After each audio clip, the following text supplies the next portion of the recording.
We're going to deal this morning with the tomb of Jesus, the first part, which is first century Jewish burials, and the New Testament text. Let me explain what I mean. Biblical archaeologists can dig a site and then realize it can be identified as a place in the Bible. Or they can start with a site identified as a place in the Bible and see what excavation tells us. That is exactly what Eric and his team are doing at Tel Al-Safi. They've started with a site. We know it's a biblical site. They're digging it and seeing whatever comes up. And if the biblical text helps, all the better. A fourth thing is to dig a site that has no direct connection with the Bible, but still we can learn much of Bible times. And again, the Tel Al-Safi site gives us information about the way of life and culture of the Philistines, and that helps us to understand the biblical text in a fuller and deeper way. Then we can read passages in the Bible and understand them better because of archaeology, and this is what I do. I'm coming in at the other end of the thing completely. I'm starting with the Bible as a Bible teacher and as a preacher, and I use archaeology, the results of what other people like Eric, have done to help me understand the text. And that's what we're going to do today. And most of you here, I hope, will end up doing number 4. And some of you, I hope, will end up doing 1, 2, and 3, and 4. But at least do the 4th one.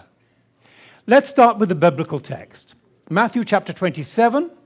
There came a rich man, that's important, from Arimathea named Joseph, who had himself become a disciple of Jesus. Joseph took the body, wrapped it in a clean linen cloth, and placed it in his own new tomb, that's important, that he had cut out of the rock. He rolled a big stone in front of the entrance and went away. Well, clearly we're not talking about a cemetery like you'd find in Waxahachie or Fort Worth or Dallas. Just to start with, that's clear. So what is it? Another text, we're told in Luke 24:12, Peter got up and ran to the tomb, bending over. That will become important. He saw the strips of linen lying by themselves. Why did he have to bend over? John 20, verses 3 to 5. So Peter and the other disciple started for the tomb. Both were running. The other disciple outran Peter and reached the tomb first. He bent over and looked in. And John 20, verse 11, Mary stood outside the tomb crying. As she wept, she bent over to look into the tomb. What does all this bending over, looking in, rock cut have to do with the burial of Jesus? So the New Testament text tells us, we've seen, 1, the tomb was cut out of the rock. 2, it had a doorway or entrance. 3, the doorway was obviously low, so a person must bend over to look in. Well, all of that is interesting information. Let's go to just south of Jerusalem to Akeldama, which is the field of blood, where it's associated with Judas and his suicide and the potter's field and all that. And there is a monastery, the Onuphrius Monastery, and on the spur of rock where it is, that limestone, down at the end there, you can see I've marked the entrances to tombs. In fact, there are lots of tombs all over that area, not just 2. But I've marked 2 doorways that go into the hillside, 2 tombs that are cut out of the rock. This is one of them. And this is an entrance to a very important tomb. We call it the tomb of Annas, connected with Annas, the priest who's mentioned in the Gospel of John, one of the most powerful and rich men in Judea at the time of Christ. It's a very large entrance. It is cut out of the rock. It is a door, but it's far too high. You can walk into that and reach your hand up to try to touch the top. It's very different. But it's something, and it's from the 1st century, from the time of Christ. Let's go in. Inside we find a room cut out of the hillside, a man-made cave, very ornamental. You can see there is another doorway going into another chamber on the left. There are some small niches cut into the wall at the bottom and a very ornamental ceiling. The work of Leen Ritmeyer, a Dutch archaeological architect, has reconstructed what that would have looked like at the time of Annas and indeed at the time of Jesus. The outside of that tomb on the hillside he has also reconstructed using other examples that we know of in the area to give an impression of the sort of thing it would have looked like. So the dark area is the present remains, and the architecture you can see is a reconstructed idea of how it would have looked on the top. A very rich man, for what would be the equivalent of a billionaire in our society, a multi-billionaire probably. Here's another one. This is called the Tomb of the Sanhedrin. And it, again, a large door going into very large rooms inside. In fact, inside that, there is room for 63 bodies in different locations, different loculi, as we call them. And you'll see those later on. But again, the door is very high, although it's cut out of the rock. By the way, it's got nothing to do with Sanhedrin. That was a name that got stuck onto it during the Middle Ages. If you're interested, I can tell you how the name got on and so on. But that's another story. So let's continue. Now, this one is called the Herodian family tomb. Again, this is a name that has got stuck on this tomb. It's near the King David Hotel in Jerusalem.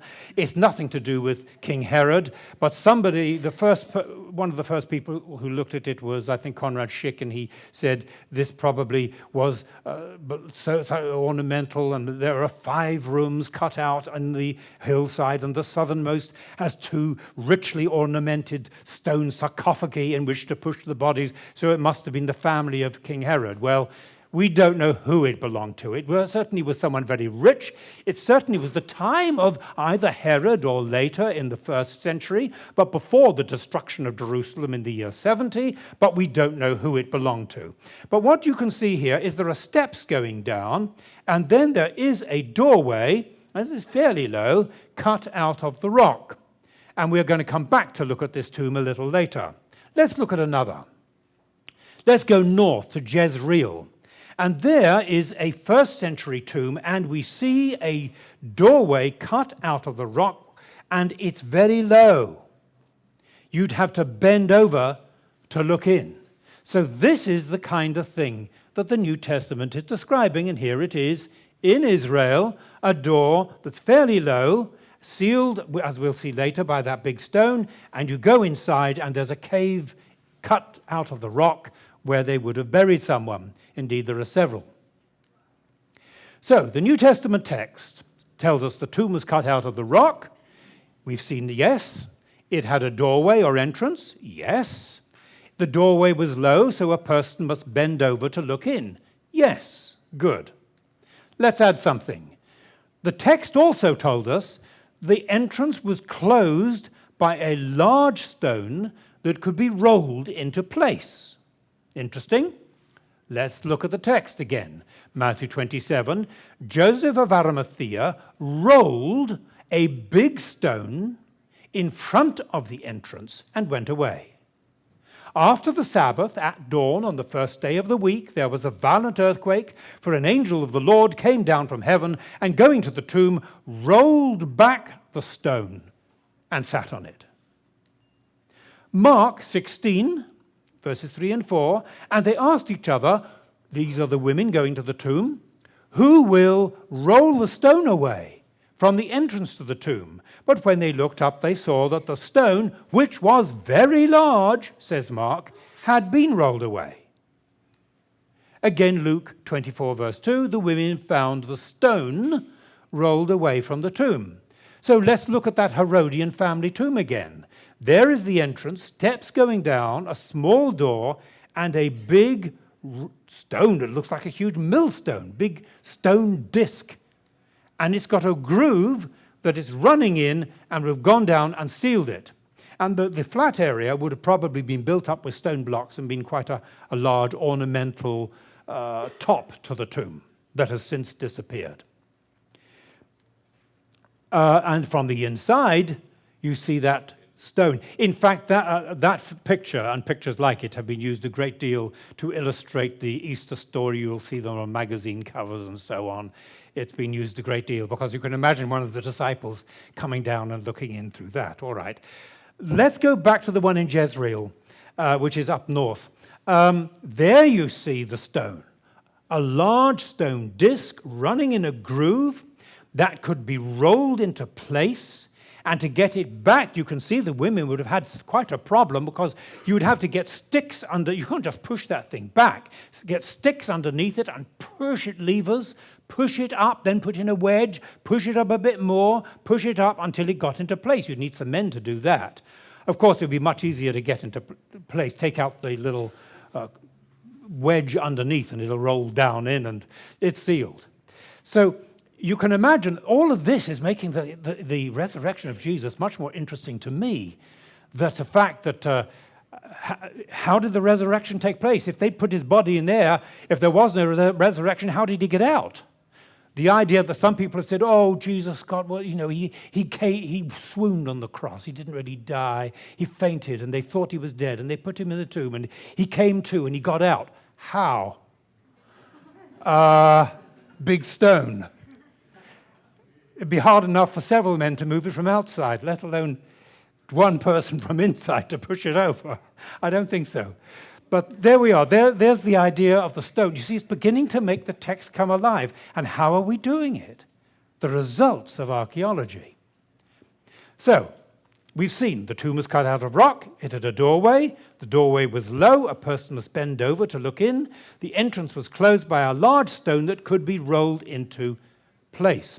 Some people have suggested that in that low entrance, the stone was not just a big disc, but it could have been just a big square block, which would still have to be rolled to turn it over and to move it.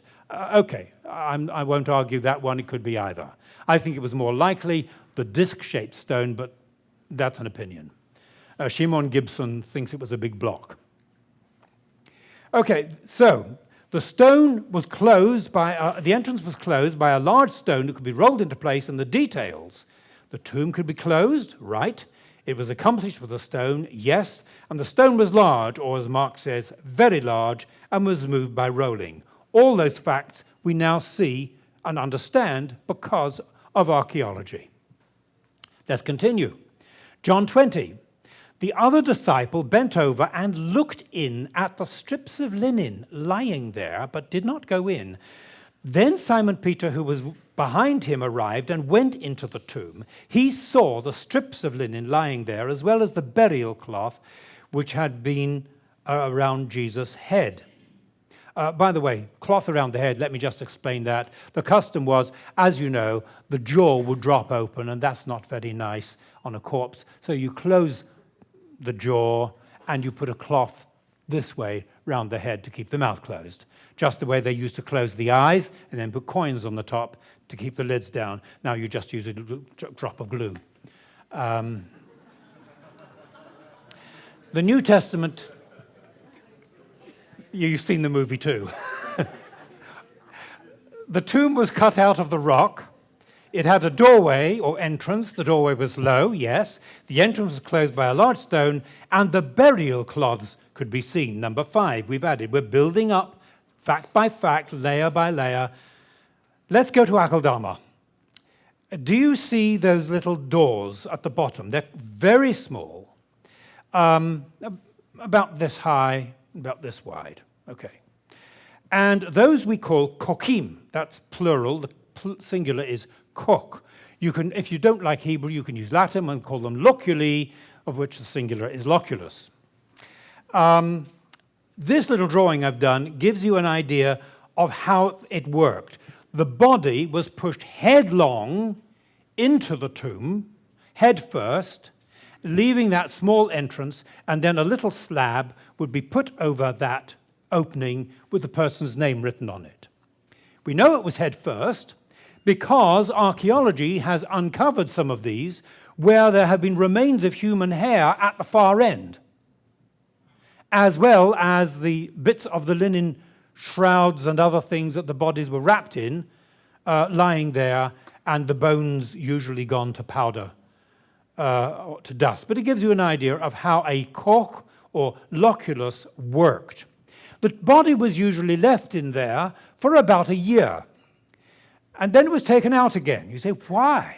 Well, cutting a thing like that by hand out of the rock, especially imagine lying in there and trying to chip at the end to get it to be long enough, was not very easy. They were expensive. Workmen had to be paid. It was arduous. And so they would take the body out, maybe wash the bones in wine, and put them into a bone box, which we call an ossuary, a box about yay big. And that then could be stacked in the corner of the tomb, and you could use the loculus or the kokh again for another burial. Such tombs belonged to families and could be used generation after generation, and were. So it gives you an idea of how it worked.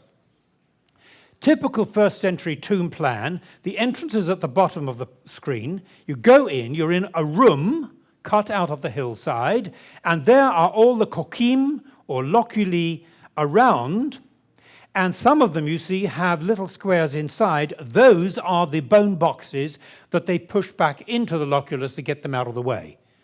Because the three of the loculi here, four of them, were not being used for bodies at a given time, and therefore the ossuaries, which simply means bone boxes were pushed in there for storage.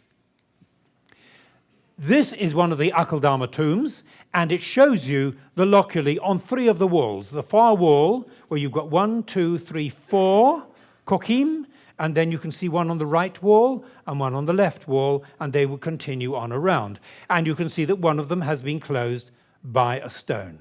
So that is the way burials were normally conducted. These are ossuaries from the Jerusalem area, just as they were discovered in a tomb. A couple of them actually still closed, one with a flat stone on the top, one with a sort of gable shape on the closing stone. One of them is open, another one's got a lid on there, and they've been carved with rosettes, which was a very popular design.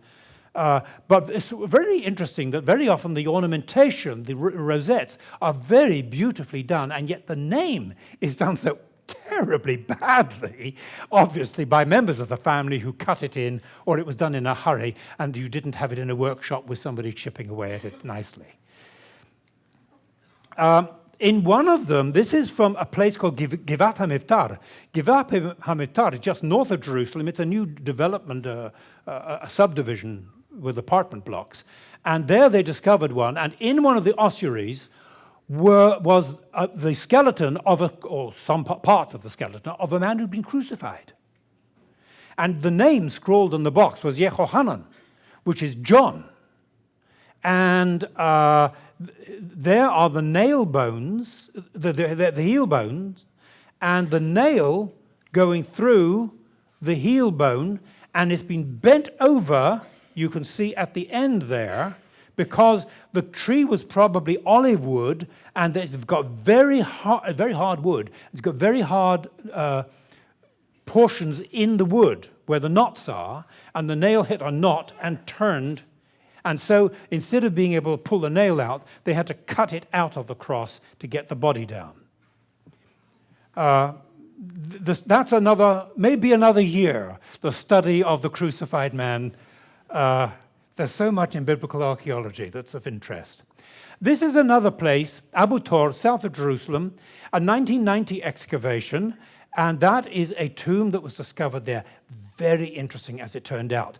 There's a loculus, you see, and there are 2 ossuaries, and one of those is very interesting, that one.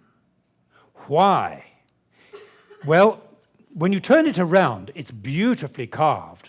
Obviously it belonged to a rich man. Oh, yes, it did. Let's see if we know who. There's an inscription on the end.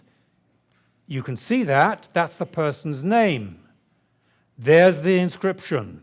Joseph, son of Caiaphas. Joseph bar Kapha. So there the actual inscription is the top line.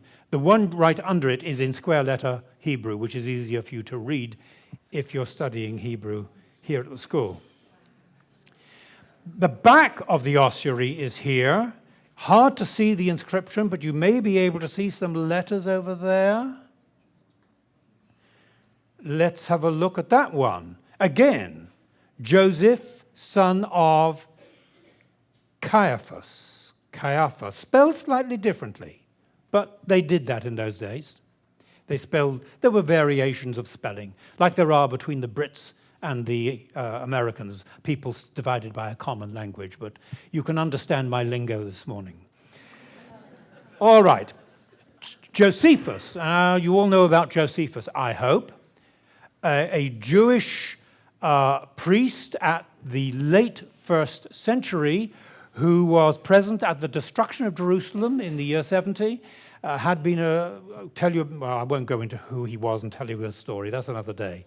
But he wrote about things of his own generation and the generations before of the history of the Jews.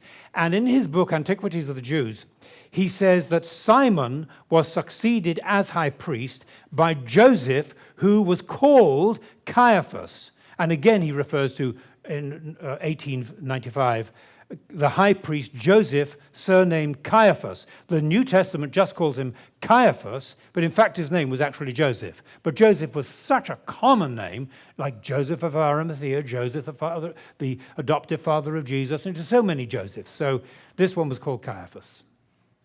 So let's go back to the biblical text. The other disciple, John 20, verse 5, the other disciple bent over and looked in at the strips of linen lying there, but did not go in.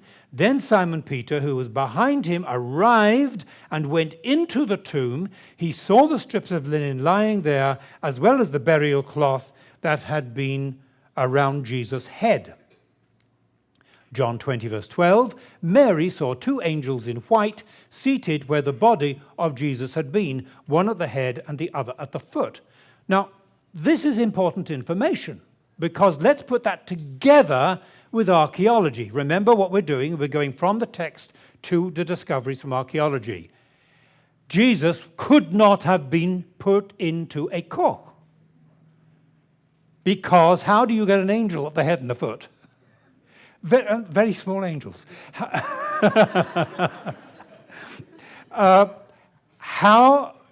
Again, the text, the writer of the text was visualizing in his head something different from a kokh.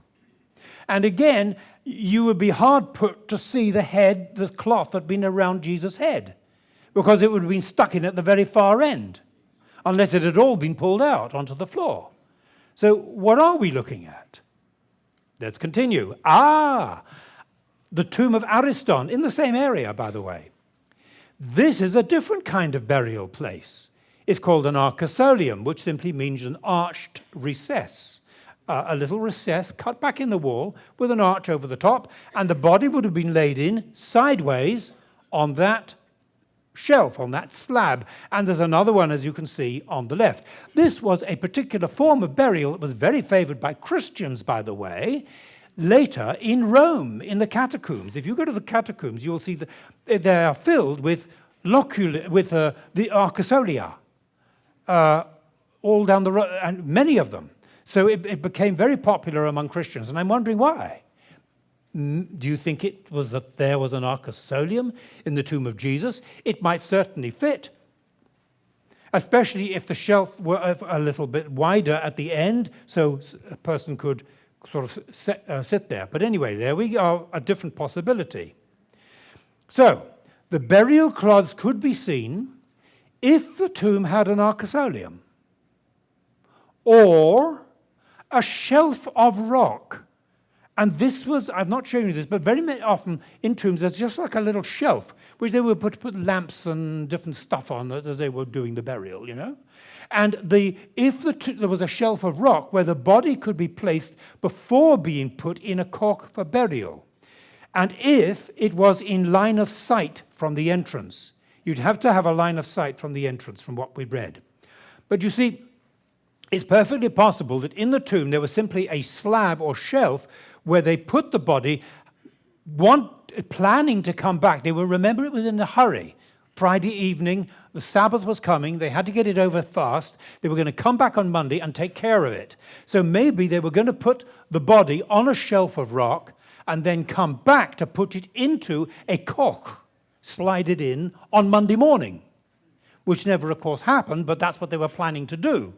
So that would explain how the body could be seen. So there are several possibilities. But you see, archaeology is starting to answer questions, but it's raising more. That's the way of it. For every question you answer, you get 10 more questions, and you get 10 answers, you get 100 questions, and so it goes on. It's exponential, I think. Here is this interplay of discovery and text. Matthew 27, verse 57, and then 59 to 60. There came a rich man from Joseph of Arimathea named Joseph. Now, it had to be a rich man, because it was only well-to-do families that could afford rock-cut tombs like this. Ordinary people were not put into this kind of elaborate burial. So, rich man, that figures, who had himself become a disciple of Jesus. Joseph took the body, wrapped it in a clean linen cloth, and placed it in his own new tomb. New is going to become important. That had been cut out of the rock. He rolled a big stone in front of the entrance and went away. Why is new tomb important? Probably unfinished. Enough to take care of the burial for now. Now, this is again from Leen Ritmeyer, and this is what Leen suggests. That he's suggesting here is a rolling stone that goes in front of a low entrance, and instead of the whole tomb having been cut out, he thinks it had only had one chamber with a shelf, and the body could be put on that shelf. So the new tomb was important. On the other hand, Shimon Gibson, this is not, I should say, his drawing. This is my drawing, but I've based it on his and his information, and I've made some slight changes according to what I've interpreted the text. There is the entrance. He has a square plug for the stone. I put a disc. It looks in. You can just see at an angle where the head would have been. You wouldn't be able to see the foot. On the right side is an arcosolium, but there's a shelf or ledge in front, which would be, a person could sit at the front, at the foot and the head. So there's the way I've tried to put it together. Am I right? I don't know. It's speculative. It always is when you're trying to put things together like this. More information comes and more questions are answered, but it gives you an idea. So, summary. The details about the tomb of Jesus described in the New Testament fit precisely with what we know from archaeology about Jewish burial customs in the first century. Now, that's nice. I think it would have been virtually impossible for somebody, let us say in the 2nd century, to have written the Gospels account of the resurrection, because this kind of burial finished with the First Temple period, and the First Temple period finished in the year 70. So somebody at the end of the 1st century would remember how burials were done in Jerusalem before the destruction of the temple, and they would be able to describe it quite clearly. But once you get into the 2nd century, you're getting a little far removed to get all the details right. And all the details are right. And how do we know they're right? Only because of the results of excavation and discovery around Jerusalem and in other parts of Israel through archaeology. So you see how that fits together. Whoops, I turned it off. Let's go back on. Oh, good. This helps us to understand what the New Testament text is saying and also to visualize what it's saying. I don't know whether you've got a visual mind. I do. I think in pictures all the time. And so to me, it is very important, as I read the text, for me to see it like a movie in front of me and I watch things play out. And that's important to the way I read the text. And I think it helps in exegesis, because in hermeneutics and in exegesis, it is important to bring as many tools in as we can to see what is the text saying and what is it not saying. It also affirms the historical accuracy of the New Testament and shows, as I've just said, it could not have been composed long after the events it describes.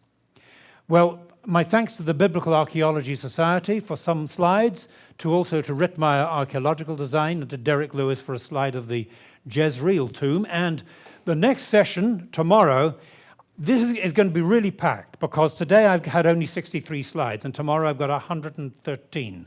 So we're going to have to get started pronto, and I don't know how much time there'll be for questions tomorrow, and you'll find it interesting, because the question is, where is the tomb?